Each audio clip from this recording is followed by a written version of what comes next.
Bonjour, je vous présente la vidéo de formation de cadre avec Martin Zajac. Martin a 21 ans et travaille dans le domaine de la santé.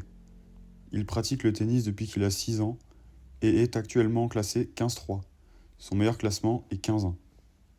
Même si Martin a de l'expérience en club, cette année est la première où il encadre le tennis. Le mercredi après-midi avec des groupes allant du niveau violet au niveau orange. Commençons par l'évaluation de ses compétences à travers une séance qu'il aura mise en place. Lors de la séance mise en place par Martin, nous observons que les points positifs sont qu'il est mobile sur le court et parvient à donner des apports techniques à chaque enfant. De plus, les choix d'exercices sont souvent intéressants.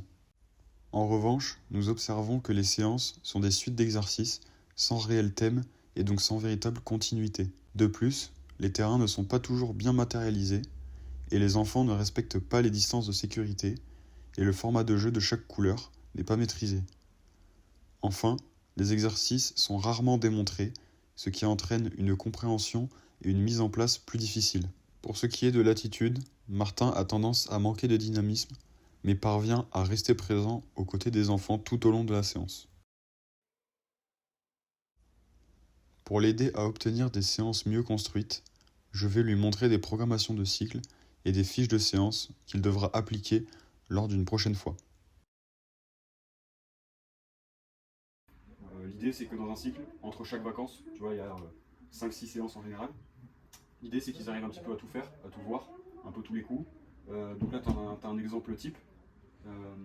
Donc tu vois, séance 1, être régulier en coup droit et réussir un service par le haut. Séance 2, être régulier en revers et renforcement du service. L'idée c'est, on l'a mis à chaque fois le service pour que, au moins en fin de séance, tu vois, ils en ont un petit peu à chaque fois.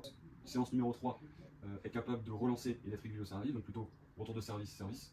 Séance 4, être capable d'attaquer. On va travailler les coups d'attaque. Séance 5, voler et smash. Okay.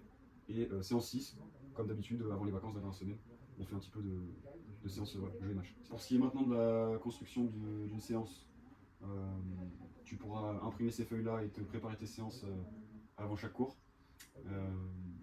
Donc là, tu vois qu'on a un thème de séance qui est défini à l'avance, avec des objectifs, là où tu définis ton thème, donc ce que tu veux observer en dessous, en termes de tactique. Donc là, ce qu'on veut voir, surtout, toi, ça ne sera pas forcément développé bas du corps, haut du corps chez les enfants, mais au moins qu'il y ait une implication physique et une implication mentale. Ça peut être par exemple la concentration, accepter de faire durer l'échange. On commence toujours la séance donc par un échauffement, si possible en lien avec ce que tu veux faire travailler. Si par exemple c'est une séance service, échauffer l'épaule, le coude, etc. Ensuite, situation d'observation. Okay. Donc là, tu diriges un petit peu, si par exemple ton thème c'est le revers, t'orientes un petit peu une petite diagonale revers par exemple, pour voir ce que tu veux travailler. Et ensuite, situation d'apprentissage en fonction de ce que tu as observé. Tu vas mettre en place en général 2 situations d'apprentissage. Okay, donc là, ça sera vraiment des exercices de travail pur. Et ensuite, effectuer un petit retour au jeu pour vérifier que ce que tu as mis en place avant a bien été assimilé. Voilà. Mettre en situation réelle de jeu. Okay. Ce que tu peux faire là aussi, c'est que les enfants, tu vois qu'ils sont trop près quand ils jouent là. Hop.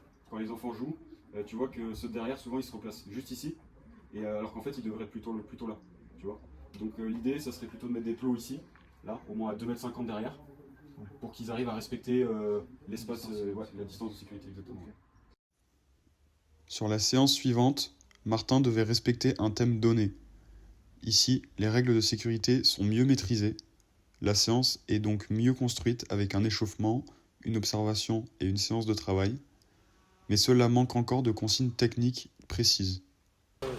Chacun un ici et un ici de l'autre côté du cours. Voilà. Donc ce que vous allez faire, c'est que vous allez devoir courir. À cette première ligne, une fois que vous l'avez dépassé, vous revenez en marche arrière. Vous repartez en marche avant. Vous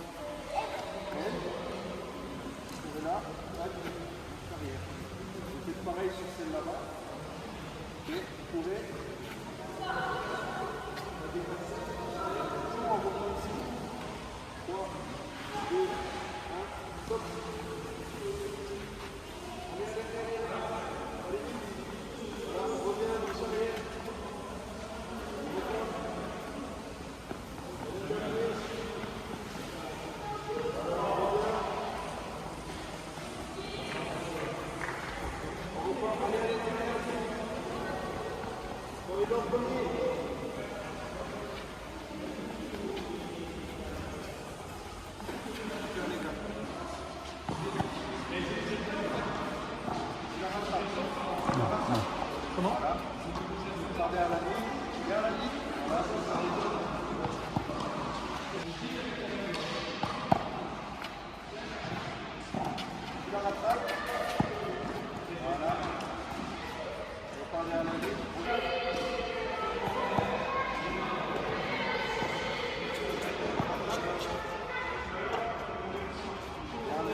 Malheureusement, un stage de formation organisé pendant les vacances scolaires avec le second stagiaire Rémi Parizeau et moi-même n'ayant pu avoir lieu, il a été difficile d'obtenir un réel suivi. Lors de ce stage, nous aurions traité de la partie éducatif et correctif, afin que Martin ait des connaissances tactiques et techniques plus approfondies, en se basant notamment sur les grilles TTCA de la Galaxy Tennis. Cela l'aurait aidé à mettre en place la partie programmation de cycle et construction de séances. Sur le terrain, nous aurions insisté sur les formats de jeu, la matérialisation et enfin les modes de communication à utiliser en fonction de l'âge du public auquel il fait face. Voilà, très bien.